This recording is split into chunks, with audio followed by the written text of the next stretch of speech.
Mayor পদে ওটা ফিরে আসবার জন্যে হুম। এই আন্দোলনে তারা জিতল। হুম।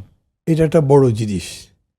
এবং এই আন্দোলনের মধ্যে দিয়ে তারা 2-3 উপদেষ্টার পদত্যাগের দাবি খুব সিরিয়াসলি আনলো।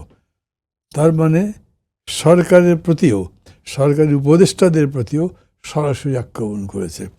বিএনপিকে আমি মনে করছি যে তারা এই সরকারকে একটা আক্রমণ মানে পলিটিক্যালি হুম।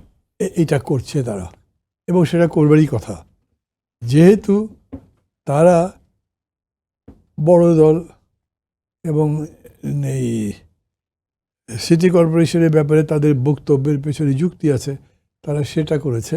হুম। সেটা করে তারা জিতেছে।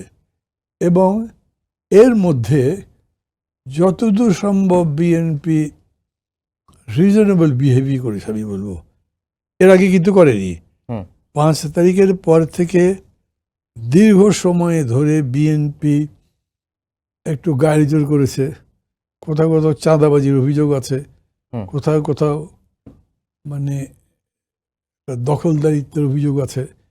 কিন্তু এই আন্দোলনের সময় তারা এটাকে খুবই ভালো করে মেনটেন করেছে।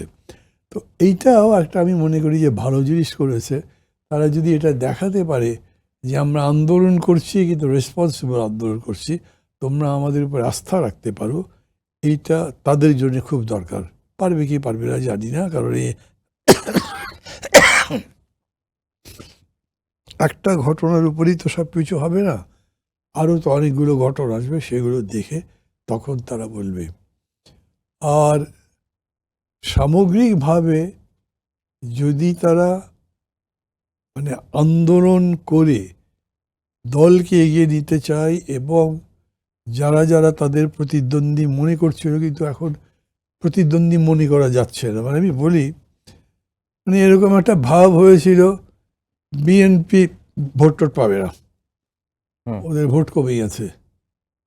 কিন্তু দেখা গেল যে তাদের পেছনে মানুষের এখনো ঢল অর্গানাইজ হইতে আছে। এগুলো তো ম্যাটার করে, সেটা তারা দেখিয়েছে।